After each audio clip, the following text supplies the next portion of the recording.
வணக்கம் வந்தன மக்களே, இது தமிழச்சி குரல், உங்களில் ஒரு குரல். இந்த காணொலியில் நீங்கள் பார்க்க போகிற சிறுகதை நீயும் நானும் வேறல்ல.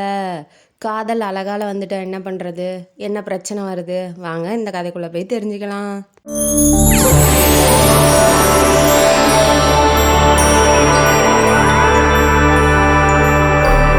இந்த கதையோட ஆரம்பத்தில் ஹீரோயினியை இன்ட்ரடியூஸ் பண்ணுறாங்க. ஹீரோயினி பேர் சம்யுக்தா. பிருத்திவிராஜ் எங்கே இருக்காரோ எப்படி இருக்காரோ தெரியாமல் வாழ்ந்துகிட்டு இருக்காங்க. இப்போ அவங்க வீட்டில் அம்மா அப்பா அப்பா வந்து ஆஃபீஸுக்கு போகிறாப்புல, அம்மா ஹவுஸ் ஒய்ஃபு, தம்பி ஒருத்தர் இருக்காங்க. அவங்க காலேஜ் இன்ஜினியரிங் ஃபஸ்ட் இயர் பண்ணிகிட்ருக்காங்க. தம்பி நல்லா சாப்பிடுவாப்புல, நல்லா கொஞ்சம் குண்டாக இருக்காப்புல. ஆனால் இவங்க எப்படி அப்படின்னா உடம்ப வந்து ஃபிட்டாக வச்சுக்கணும் அப்படிங்கிறதுக்காக எக்ஸசைஸ் பண்ணுவாங்க. காலையில் எழுந்திரிச்சு வாக்கிங் போவாங்க. அந்த மாதிரி செயல்லாம் இவங்க வச்சிட்ருக்காங்க. இவங்க நிறைய எக்ஸ்ட்ரா கரிக்குலர் ஆக்டிவிட்டீஸ்லாம் இவங்களுக்கு நல்லா தெரியும். அதாவது பாட்டு பாடுறது, வீட்டுக்கு உள்ள இன்டீரியர் ஒர்க்ஸ்லாம் பண்ணுறது, அதுக்கப்புறம் நல்லா ட்ராயிங் பண்ணுறது, அந்த மாதிரி எல்லாமே, நல்லா ஸ்பீச் பேசுறது, அந்த மாதிரி எல்லாமே நிறையா கற்றுக்கிட்டு இருக்காங்க. அவங்க நல்ல திறமையானவங்க கூட நம்ம சம்யுக்தா.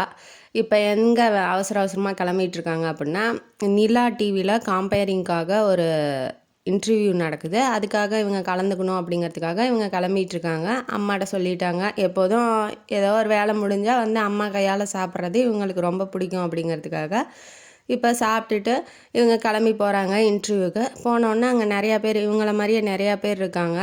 ஆனால் எப்படி நம்ம போய் ஜெயிச்சிருவோமா அப்படின்னு சொல்லி பயப்படுறாங்க.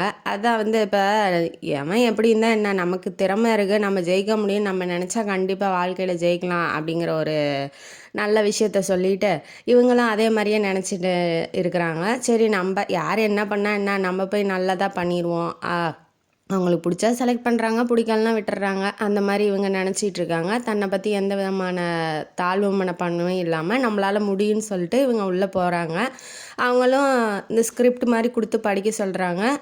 சில பல சத்தம்லாம் கொடுக்குறாங்க. இப்போ ஒரு செய்தி வாசிக்கிறோம், ஏதாவது சத்தம் கேட்டோன்னே டப்புன்னு நிறுத்திடக்கூடாது இல்லையா, அதுக்காக சில பல டெஸ்ட்லாம் வைக்கிறாங்க. எல்லாத்துலேயும் பாஸ் ஆகிடுறா, காம்பேரிங்கும் நல்லா பண்ணுறா. அப்படிங்கிறதுனால அவங்களுக்கு வந்து ஒரு நிலா டிவியில் ஒரு நிகழ்ச்சி கொடுத்துட்றாங்க. அந்த பாட்டு கேட்பாங்க இல்லையா, ஃபோன் பண்ணி பாட்டு கேட்குறது, அந்த மாதிரி ஒரு நிகழ்ச்சியை கொடுத்துட்றாங்க. அவளுக்கு வேலை கிடச்சிச்சின்னு சந்தோஷத்தில் அம்மாட்ட வந்து சொல்லிவிட்டு எப்போதும் போல் சாப்பிட்டுட்டு படுத்து தூங்குறாங்க. இந்த பக்கம் நம்ம ஹீரோவை காமிக்கிறாங்க. ஹீரோ பேர் சந்துரு. எல்லா கதைகள்லேயும் வர மாதிரி தனக்கான பொண்ணு எங்கே இருக்கா அப்படிங்கிற தேடிட்டு இருக்காப்புல. அவருக்கு இன்னும் கல்யாணம் ஆகலை. அவங்க அம்மா வந்து இப்போ எந்த பொண்ணை பார்த்தாலும் அவருக்கு பிடிக்கல அப்படிங்கிறாரு. இவர் நல்லா பணக்காரர் தான், நிறையா பிஸ்னஸ்லாம் பண்ணிகிட்ருக்காரு.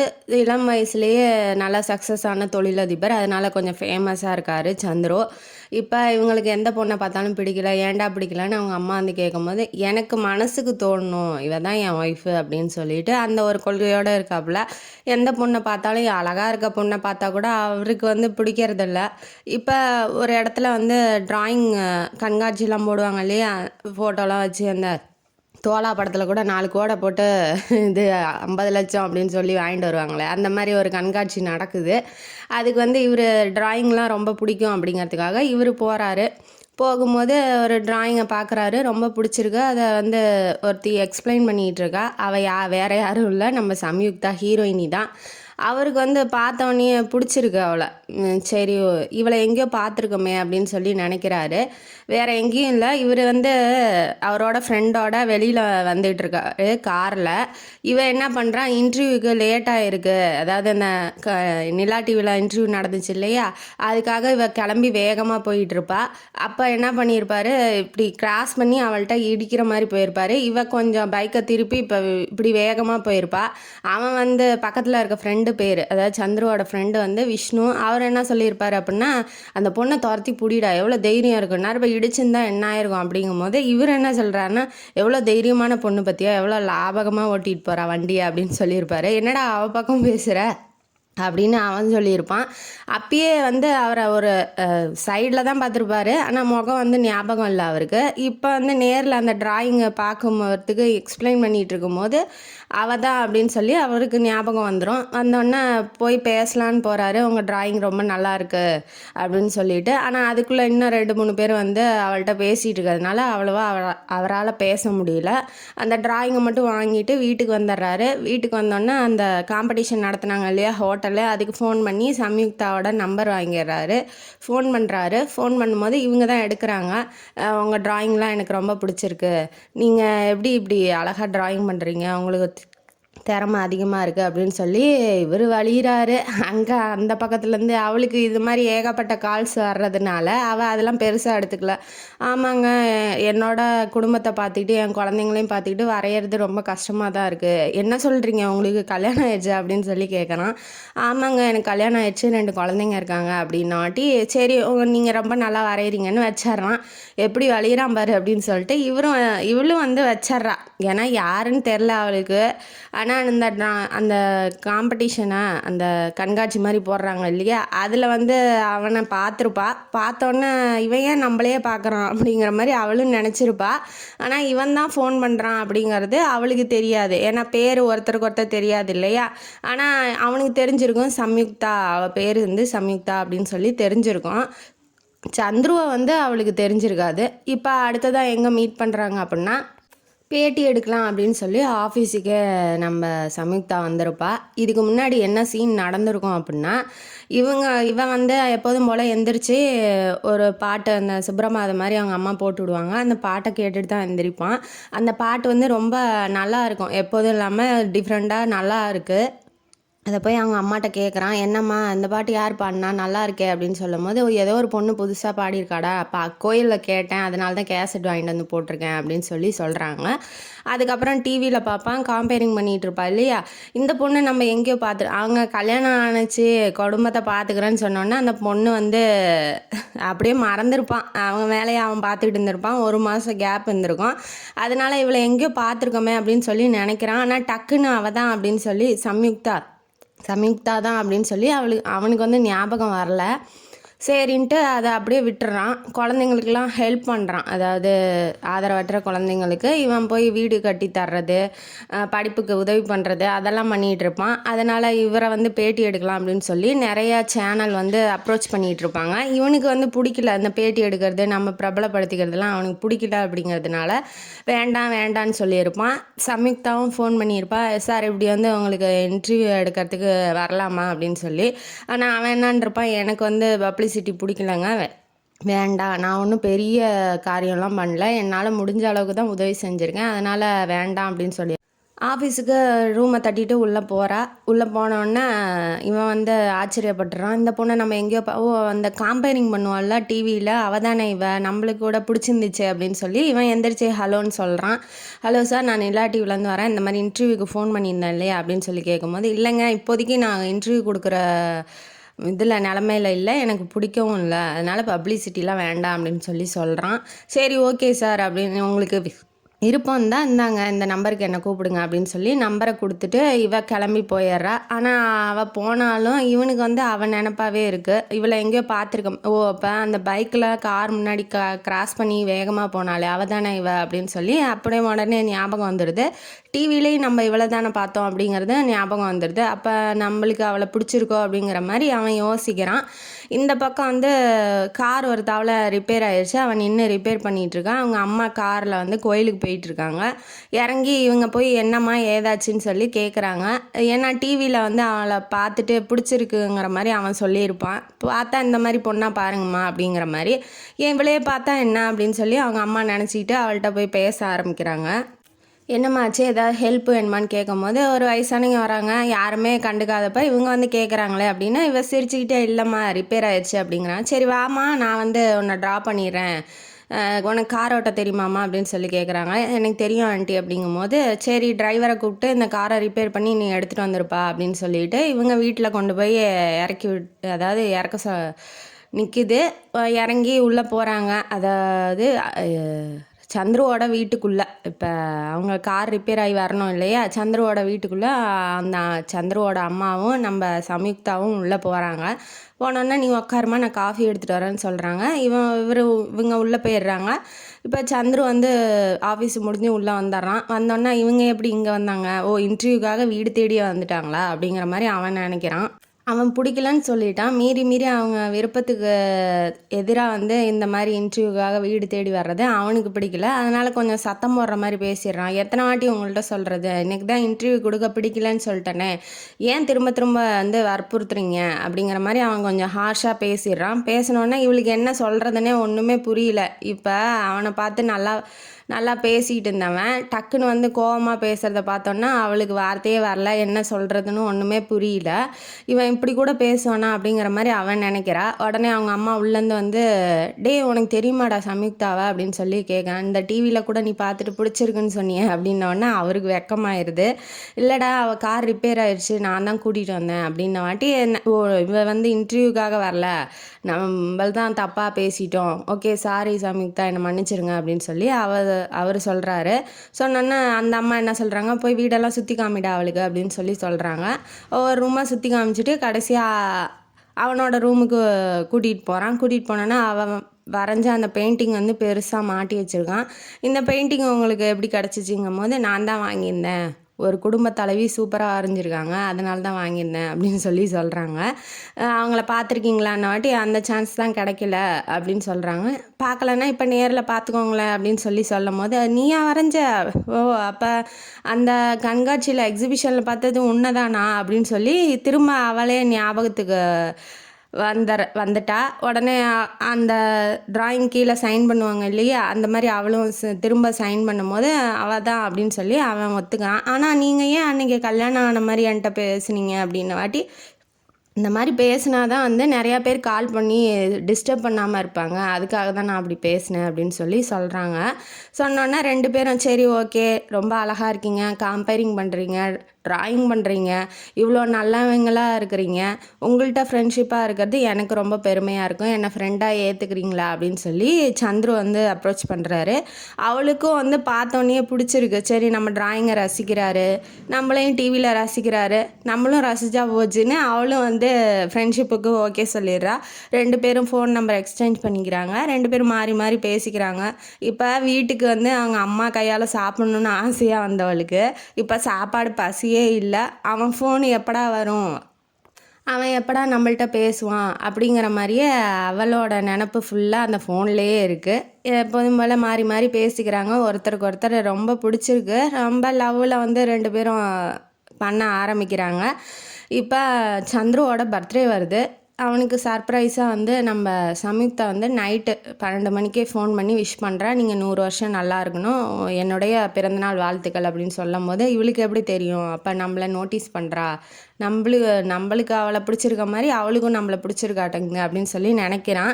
லவ்வை சொல்லலான்னு வரான். ஆனால் அவன் பயப்படுறான். சரி இவ தப்பாக நினச்சிக்கிட்டா என்ன பண்ணுறது, இப்போ கிடைச்ச ஃப்ரெண்ட்ஷிப்பும் போயிடுச்சுன்னா என்ன பண்ணுறது, இவன் எப்படி நம்மளை நினைக்கலான்னு அவன் நினச்சிட்டானா என்ன பண்ணுறது அப்படிங்கிற மாதிரி அவன் யோசிக்கிறான். அவன் என்ன நினைக்கிறான்னா, அவனே வந்து சொல்லட்டும் லவ்வை, அதுக்கப்புறம் நம்ம அக்செப்ட் பண்ணிக்கலாம், நம்மளா போய் சொல்லக்கூடாது அப்படின்னு சொல்லி அவன் நினைக்கிறா. காலையில் எந்திரிச்சோடனே சந்துருவுக்கு கிஃப்ட் மாதிரி வருது. செடி நிறைய செடிங்க, கொய்யா செடி, ஆரஞ்சு, மாதுளை, அந்த மாதிரி செடிங்கள்லாம் அமுச்சு விட்ருக்கா. அமுச்சு விட்டோன்னே இவன் சைன் பண்ணி வாங்கி வச்சுக்கிறான். யார் அமுச்சு விட்டதுன்னு கேட்டால் சம்யுக்தா அப்படிங்கிறவங்க அமுச்சு விட்ருக்காங்க அப்படின்னு சொல்லி சொல்கிறான். அவனுக்கு ரொம்ப குஷி. ஓ நமக்கு பிடிச்சதெல்லாம் பண்ணுறாளே, ஒரு வேளை நம்மளையும் பிடிச்சிருக்குமோ, சொல்லிடலாமா அப்படிங்கிற மாதிரியே நினைக்கிறா. அவன் நினச்சிட்டு திரும்புறதுக்குள்ளே பொக்கேவோட நம்ம சம்யுக்தாவே என்ட்ரு ஆயிடுறாங்க. Many more happy returns of the டேன்னு சொல்கிறாங்க. சொல்லிவிட்டு பொக்கேவை கொடுக்குறாங்க. கொடுத்தோடனே என்ன ட்ரீட்லாம் கிடையாதா அப்படின்னு சொல்லி கேட்குறாங்க. அவன் வந்து கொஞ்சம் ஏஜ் ஆனதுக்கப்புறம் அந்த பர்த்டே கொண்டாடுறதெல்லாம் நிறுத்திட்டான். அந்த ஆஃபீஸில் இருக்கவங்களுக்கு சாப்பாடு போடுறது, ஆதரவற்ற குழந்தைங்க ஹோமுக்கு போய் ஏதாவது ஹெல்ப் பண்ணுறது, அதோடு நிறுத்திக்கிறான். மற்றபடி எந்த பர்த்டே ஃபங்க்ஷன்லாம் வச்சுக்கிட்டு கொண்டாடுறதெல்லாம் அவன் கிடையாது. அதனால் உங்களுக்காக இன்றைக்கி கொண்டாடுறேன், வாங்க சாயங்காலம் வந்து ஹோட்டலுக்கு போகலாம் அப்படின்னு சொல்லி அவன் கூப்பிட்றான். சரின்னு அவளும் ஒத்துக்கிறா. இப்போ வந்து அவள் கிளம்பி ஆஃபீஸுக்கு போயிடுறா. போகும்போது நினைக்கிறா, என்னை லவ் பண்ணுறேன்னு சொல்லு சந்துரு அப்படின்னு சொல்லி நினைக்கிறா. அவனும் வந்து லவ்வை சொல்லிடலாம் அப்படின்னு சொல்லி நினைக்கிறான். ஆனால் வந்து பயப்படுறான். சரி நம்ம எதாவது சொன்னால் அவள் செய்யாமல், அதாவது லவ் வந்து பண்ணாமல் நம்ம போய் சொல்லி அவள் ஃப்ரெண்ட்ஷிப்பும் போயிடுச்சுன்னா என்ன பண்ணுறதுடான்னு திரும்ப திரும்ப பயத்துலேயே வந்து சொல்லாமல் விட்டுடுறான்.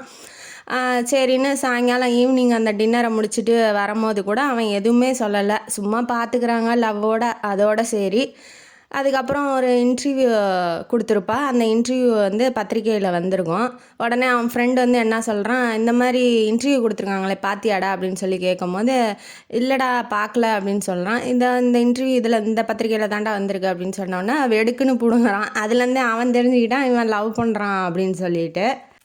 இன்டர்வியூ படிக்கும்போது என்ன ஆகுதுன்னா, நீங்கள் யாரையாவது லவ் பண்ணுறீங்களான்னு கேட்குறாங்க. நான் பொய் சொல்ல விரும்பலை, லவ் பண்ணுறேன். ஆனால் அந்த லவ்வை அவரே சொல்லணும்னு நான் எதிர்பார்க்குறேன். ஃப்ரெண்ட்ஷிப்பாக தான் இருக்கும், அந்த லவ்வை அவர் சொல்லணும்னு நான் எதிர்பார்க்குறேன் அப்படின்னு சொல்லி அவள் இன்டர்வியூ கொடுத்துருப்பா. ஒருவேளை நம்மளை தான் சொல்கிறாளோ அப்படிங்கிற மாதிரி அவன் நினச்சிக்கிட்டு இருக்கான். சரி எப்படியாவது தைரியத்தை வளைச்சிக்கிட்டு சொல்லிடணும் அப்படின்னு சொல்லி அவன் நினைக்கிறான்.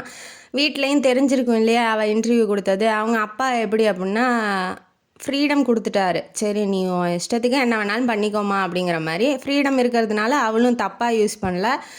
கரெக்டாக அவங்க அப்பா என்ன சொல்கிறாரோ அந்த மாதிரி தான். சினிமா நடிக்கலாம் வந்து சான்ஸ் வந்திருக்கும், அதெல்லாம் வேணான்னு சொல்லியிருப்பா. அதனால் அவங்களுக்கும் ரொம்ப சந்தோஷம்தான், வீட்டில் இருக்கிறவங்களுக்கும். கல்யாணங்கிறது அம்மா அப்பா வாழ போகிறது வாழ போகிறது இல்லையா, வாழ போகிறது இல்லை.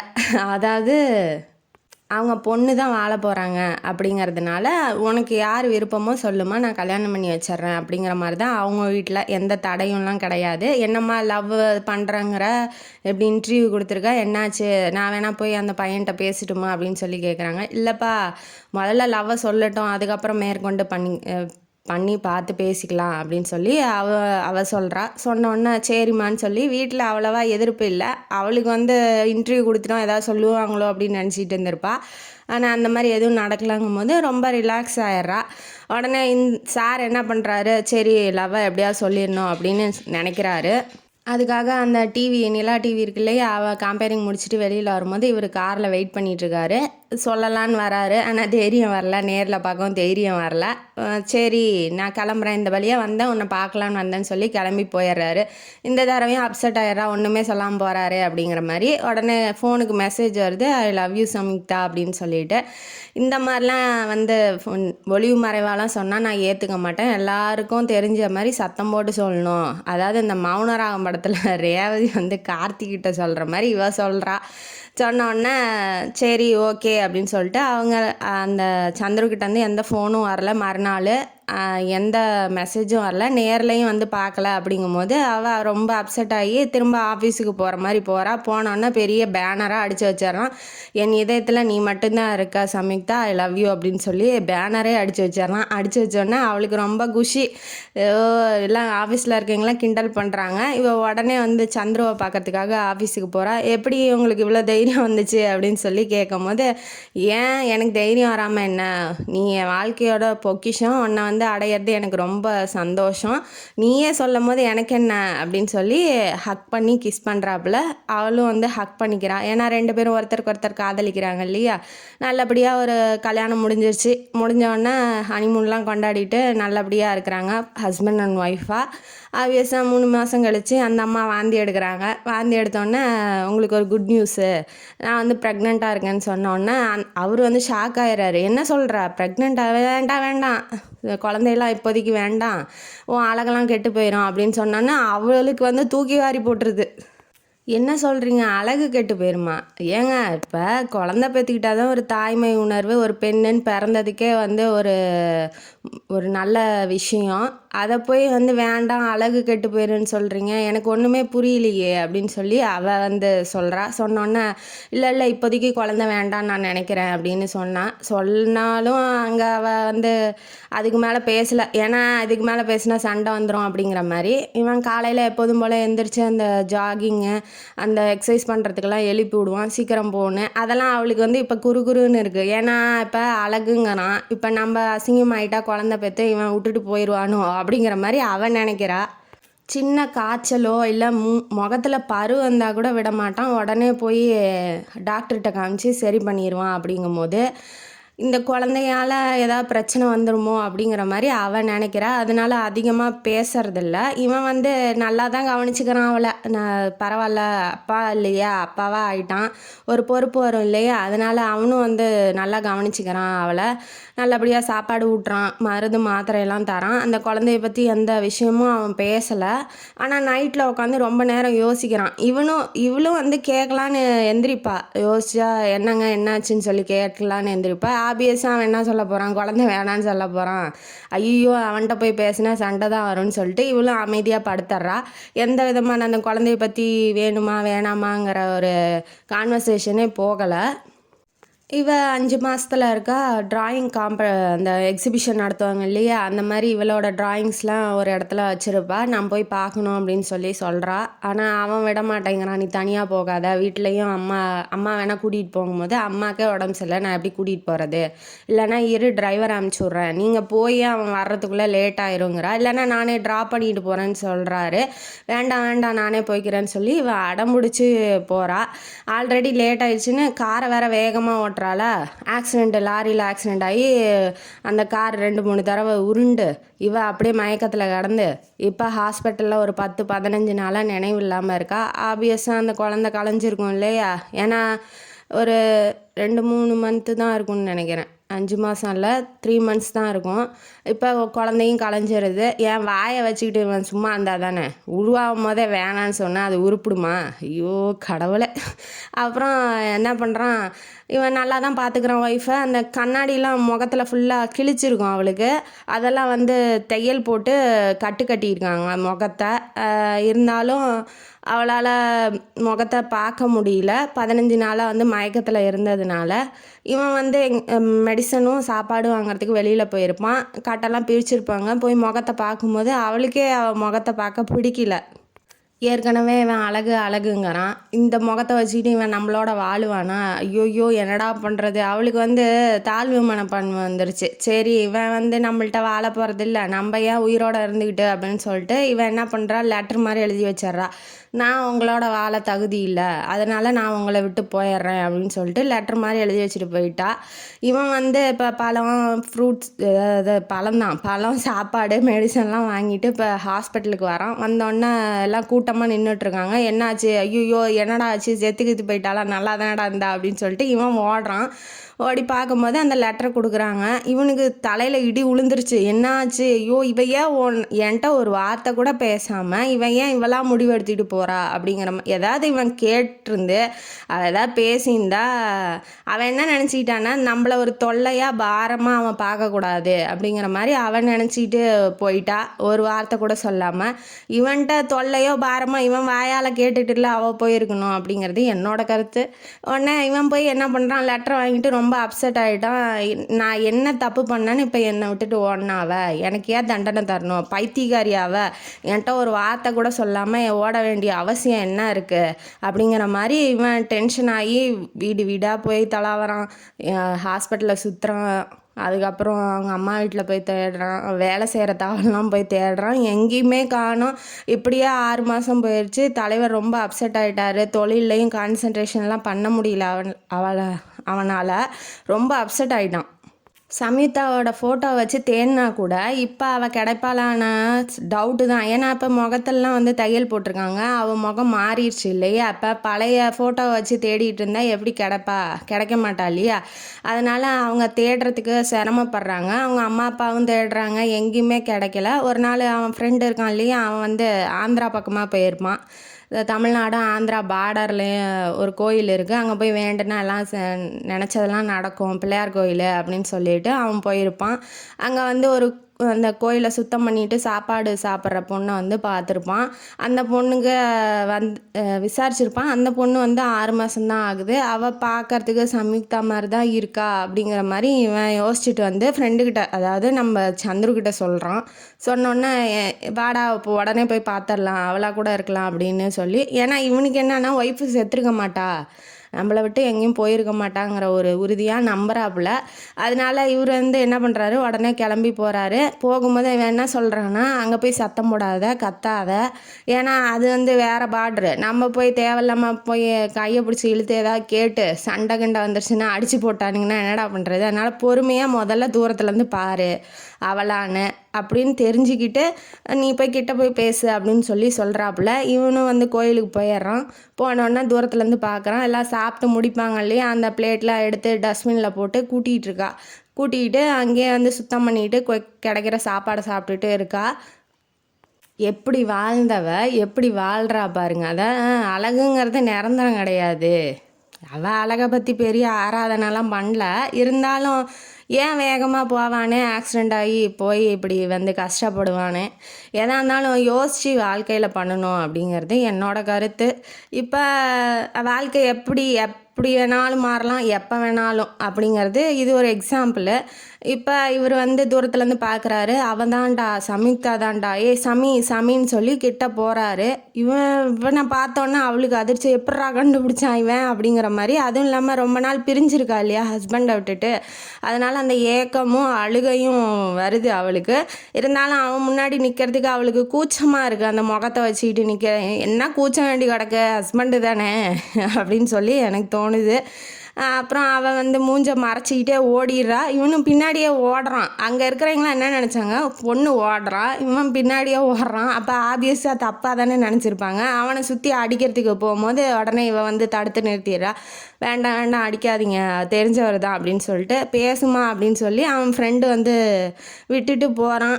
சமியும் இப்போ சந்திரவும் தனியாக இருக்காங்க. நான் என்ன பண்ணேன் அப்படின்னு நீ என்னை விட்டுட்டு போனேன், அதை முன்ன பதில் சொல்லு அப்படின்னு சொல்லும் போது, நீங்கள் அழகுக்காக வந்து என்னை கல்யாணம் பண்ணிக்கிட்டீங்க, இப்போ அது என்கிட்ட இல்லைங்கும் போது நான் எப்படி உங்களுக்கு தகுதியானவளாக இருப்பேன் அப்படின்னு அவ சொல்கிறா. உண்மைதான், அழகுக்காக தான் பண்ணிக்கிட்டேன். ஆனால் அதுக்கப்புறம் நம்ம வாழ்ந்த வாழ்க்கையெல்லாம் உனக்கு வந்து வாழ்க்கையாகவே தெரியலையா? என்னோட இதயம் ஏன்ட்ட இல்லை ஓன்ட்ட தான் இருக்கு. நீ அழகாக இருந்தாலும் சரி, அசிங்கமாக இருந்தாலும் சரி, நீ தாண்டி என் பொண்டாட்டி. நீ எப்படி என்னை விட்டுட்டு வரலாம்? நான் எப்படி கஷ்டப்படுறேன் உனக்கு தெரியுமா? எனக்கு என்ன தண்டனை கொடுக்கணும்னு நீ யார் யோசிக்கிறதுக்கு அப்படிங்கிற மாதிரி அவர் டென்ஷன் ஆகி கத்துறாரு. அப்போ நம்ம மேலே இன்னமும் லவ் பண்ணுறானா, நம்மளை வந்து அழகு இல்லை அப்படின்னு சொல்லி அவன் ஒதுக்கி வைக்கல அப்படிங்கிறதே அவளுக்கு ரொம்ப பெரிய சந்தோஷமாக இருக்குது. உடனே வந்து ஹக் பண்ணிக்கிறா, என்னை மன்னிச்சிருங்க, நான் வந்து பண்ணது தப்பு தான், நான் அவங்கள இந்த உலகத்தில் மேலே லவ் பண்ணியிருக்கேன், உங்களை மறக்கவும் முடியல, நான் இருந்து உங்களை கஷ்டப்படுத்திடுவனோ அப்படின்னு நினச்சி தான் நான் வந்துட்டேன். ஏன்னா இவன் மேலேயும் தப்பு இல்லை இல்லையா? நான் வந்து குழந்தை வேண்டான்னு சொன்னேன். அது எதுக்காக சொன்னேன்னா, எங்கள் அம்மா நான் பிறக்கும் போது ரொம்ப கஷ்டப்பட்டு சாகிற ஸ்டேஜுக்கு போயிட்டாங்க, உனக்கு ஏதாவது ஆயிருமோன்னு தான் நான் வந்து டெய்லி கஷ்டப்பட்டுக்கிட்டு இருந்தேன், அதனால தான் குழந்தை வேணான்னு சொன்னேனே ஒழிஞ்சு உன் அழகுக்காகலாம் இல்லை. நீ ஏன் ஓகேன்னு சொல்லும் போது எனக்கு என்னடி குழந்தை பெற்றுக்கிறதுல அப்படின்னு சொல்லி அவனும் சொல்கிறான். 2 பேர்த்துக்குள்ள இருக்கிற மிஸ் அண்டர்ஸ்டாண்டிங்ஸ்லாம் இப்போ சரியாக போயிடுச்சு. ஒய்ஃபை வந்து அவனும் ஹக் பண்ணி கிஸ் பண்ணுறான். நீ தான் என் வாழ்க்கையே அப்படின்னு சொல்லி சொல்கிறான். அவளுக்கும் ரொம்ப சந்தோஷமாக இருக்குது. அவங்க 2 பேரும் வாழ்க்கையில் ஒன்று சேர்ந்துட்டாங்க. இனிமேட்டாவது அவங்க வாழ்க்கை நல்லா இருக்கட்டும் அப்படின்னு சொல்லிட்டு இந்த கதையை முடிப்போம். இந்த கதையிலேருந்து நமக்கு என்ன தெரியுது? காதல் அழகில் ஆரம்பித்தாலும் அது 2 மனசால் முடியணும் அப்படிங்கிறதும், ஏதாவது மிஸ் அண்டர்ஸ்டாண்டிங்ஸ் இருந்தால் அதை வந்து பேசி தீர்த்துக்கோங்க அப்படிங்கிறது, மனசுக்குள்ளேயே வச்சுட்டு நீங்களாக ஒரு முடிவு எடுத்துக்கிட்டு நீங்களாக அடுத்தவங்க வாழ்க்கையை கெடுக்காதீங்க அப்படிங்கிறதும் இந்த கதை மூலமாக நமக்கு தெரியுது. இந்த கதையும் காணொலி உங்களுக்கு பிடிச்சிருந்தா லைக் பண்ணுங்கள், ஷேர் பண்ணுங்கள், சப்ஸ்கிரைப் பண்ணுங்கள், கமெண்ட் பாக்ஸில் கமெண்ட் பண்ணுங்கள். நன்றி மக்களே.